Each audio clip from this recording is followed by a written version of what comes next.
Olá, meus amores, tudo bom? Hoje é dia 13 de abril de 2024 e a gente vai fazer uma reflexão sobre o versículo que está em 2 Timóteo 4, versículo 7, que diz: Combati o bom combate, terminei a corrida, guardei a fé.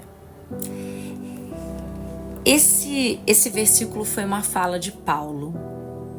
Paulo pregou, ele foi um perseguidor de cristãos, mas depois ele teve um encontro com Deus e ele mudou radicalmente a postura, se arrependeu de todos os cristãos que ele já havia matado, né? Porque ele não só perseguia, mas ele aprisionava, enfim.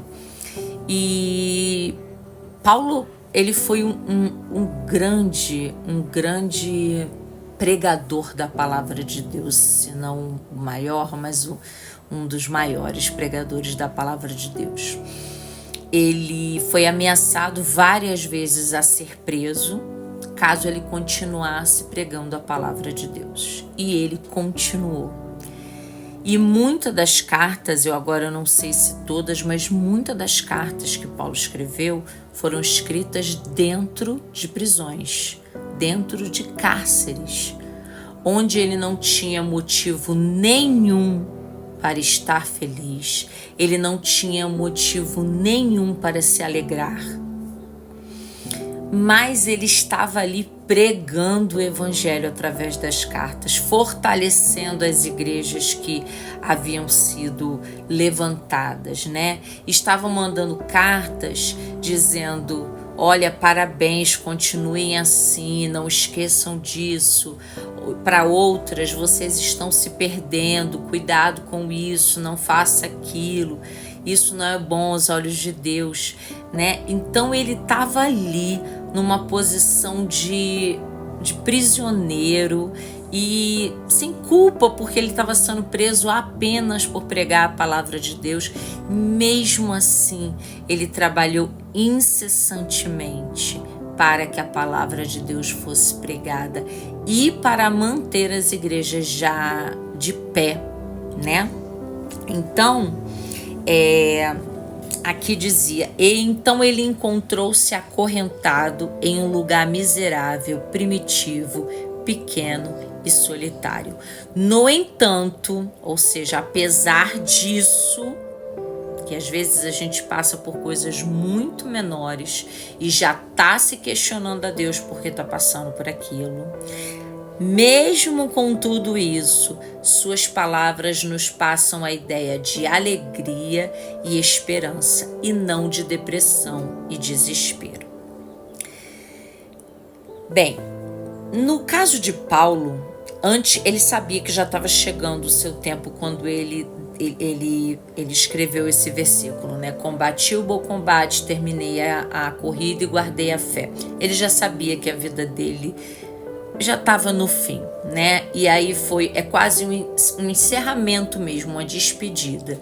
Eu fiz o que Deus me pediu, o que Deus mandou, tudo que estava ao meu alcance. Mesmo estando preso ou solto, eu não parei de pregar a palavra de Deus. No caso de Paulo, antes de morrer em definitivo, ele teve ainda a experiência única de ter experimentado o céu em transe e regressado à terra, porque Paulo teve uma experiência onde ele viu coisas tem um versículo que ele diz que são coisas como é que ele fala? Indizíveis, né? Ou seja, que ele não tem, ele viu coisas que ele não conseguia dizer, ele não conseguia relatar tudo que ele tinha visto, que era, nem a gente iria compreender, ainda que ele conseguisse, porque ele teve esse encontro, ele teve essa visão, ele foi levado ao céu através aqui ele relata de um transe, né? Como se ele tivesse entrado num transe e Deus tivesse levado ele lá para que ele tivesse visto tudo que ele viu e depois retornasse à terra. E é por isso que ele havia escrito anteriormente: porque para mim o viver é Cristo e o morrer é lucro. Se ele estava vivo, ele vivia para Cristo. E o morrer é lucro porque ele viu o que vem depois da morte.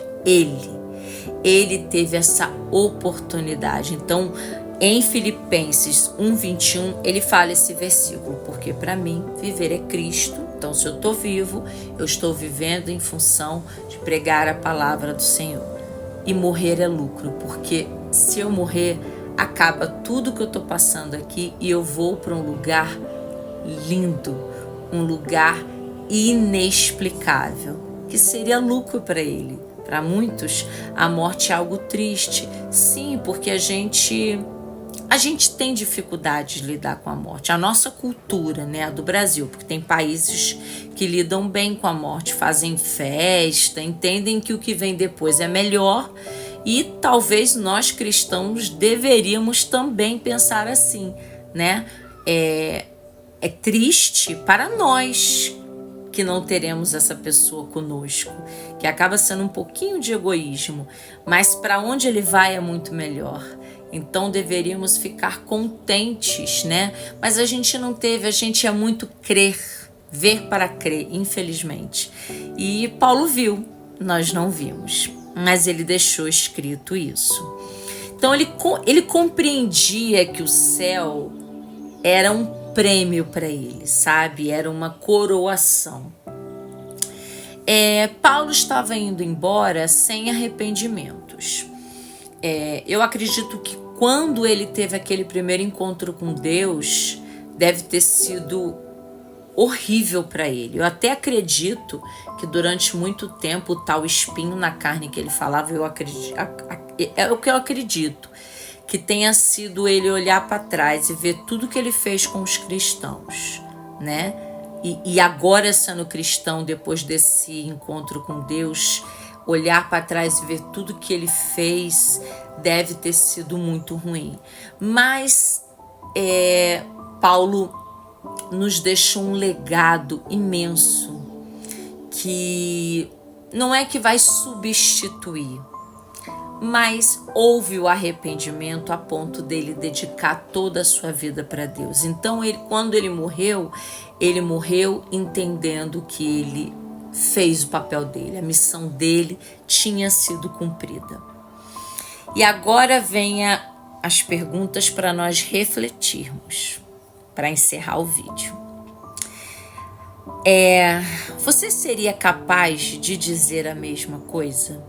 Se você estivesse perto de morrer, você seria capaz de dizer a mesma coisa, que você fez tudo o que Deus pediu, que você pregou o evangelho, apesar dos deboches, apesar das críticas, apesar de tudo? Segunda pergunta: há coisas em sua vida que ainda precisam ser feitas? Coisas importantes? Temos que refletir. Minha dica: anote no papel e comece a planejar, a executar, né? Planejar a execução dessas coisas importantes. Terceira, penúltima pergunta: existem coisas que você sente que Deus lhe chamou para fazer, mas que você ainda não fez? Eu passei por isso antes de começar os vídeos, porque eu não queria me expor dessa forma, não queria. Eu não queria colocar o meu rosto, eu nunca fiz filmagens, nem filmagem de festa de aniversário, nada disso eu queria. Eu simplesmente não gostava. Mas eu comecei a ficar incomodada porque eu sentia que Deus estava me chamando para fazer algo, né? Eu ainda não sei se são esses vídeos, mas Ele estava me chamando para pregar o evangelho e eu tinha que encontrar alguma forma. Dentro desse quadro de depressão, de ansiedade, de transtorno de ansiedade generalizada, de transtorno de personalidade, tudo isso que eu estou tratando, problemas de coluna e tudo isso, o que eu consegui fazer, até por todo o afastamento do trabalho, licença, era o que eu conseguia fazer, que eu estou fazendo, sentada na minha cama, numa posição que eu coloquei para não doer tanto e produzir o vídeo. Agora é uma frase de conclusão. Achei que era uma pergunta, mas é uma frase de conclusão. No final, A única coisa que realmente importará é se você realizou os propósitos que Deus tinha para a sua vida. Tudo que você construir aqui de material, sabe, é para o seu conforto, é válido, é para o bem-estar da sua família, é válido, mas no final mesmo, o que importa foi se você cumpriu aquilo que Deus pediu para você fazer.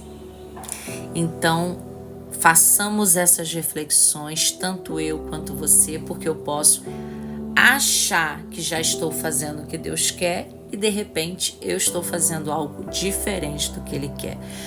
Mas com boa intenção, tudo bem, claro. Me colocar aqui mesmo, eu não sou tímida, não é esse o meu problema. É que depois desses problemas que eu tive emocionais, eu passei a ter algumas limitações que eu não tinha antes. Então, graças a Deus, Deus não me tirou o dom da fala. Eu sou capaz de falar 4 horas direto aqui, sem beber água, tá? Então, Ele não me tirou o dom da fala. Mas os meus problemas me fizeram ficar isolada e reclusa por muito tempo. E até hoje, tá? Para quem passa por depressão sabe. Às vezes vê um vídeo, a pessoa tá sorrindo, mas quando a gente desliga, muitas das vezes eu desliguei e me prostrei diante do Senhor e me coloquei para que Ele me ajudasse a cumprir aquilo que eu estava lendo para vocês, porque como sempre eu falo, o estudo que eu faço com vocês, eu não sou pastora, então eu sou uma serva buscando entender o que Deus quer para mim e obedecendo, levando o evangelho para outras pessoas, fazendo perguntas, às vezes de algum texto ou às vezes perguntas feitas por mim mesma, mas que façam você refletir para que você também cumpra o seu propósito, cumpra o que Deus separou para a sua vida. Então, muitas das vezes, a gente está sorrindo e quando desliga o telefone, eu começo a chorar. Às vezes, a minha oração é um choro. Então, esses meus problemas psicológicos, eles me limitaram muito. Por isso eu demorei tanto a fazer, mas estou aqui. Agora, se Deus separar outra coisa para eu fazer, eu tenho certeza que Ele vai me dar suporte para eu conseguir. Suporte emocional, suporte físico, né? Porque além dos problemas emocionais, eu tenho problemas de coluna, eu já operei a coluna, eu tenho fibromialgia, eu tenho algumas doenças reumáticas.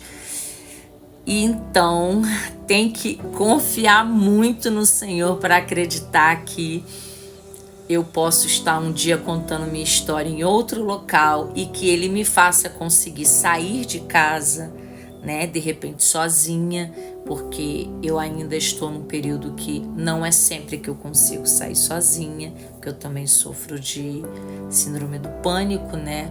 É uma coisa que está controlada, mas não totalmente, eu ainda tenho, né, as oscilações. Mas é isso, eu tenho certeza que se Ele me buscar para algo que seja fora da minha casa, Ele vai me dar esse suporte emocional e físico para que eu consiga estar em algum lugar, tá? Meu desejo para mim e para você hoje é que nós façamos as nossas reflexões com essas perguntas. Entregue esse momento ao Senhor, porque pode ser que Ele faça outras perguntas que não foram feitas nesse vídeo. Coloque no papel. Não queira fazer tudo correndo. Queira fazer com excelência. Ore para que Deus te mostre o passo a passo e o tempo correto de agir, para que você faça tudo no tempo dele, da forma que Ele quer e não da forma que você acha melhor. Então essa é a reflexão que eu quero fazer, e eu quero que você faça também. Além de desejar a você um dia lindo na presença do Senhor. Até o próximo vídeo.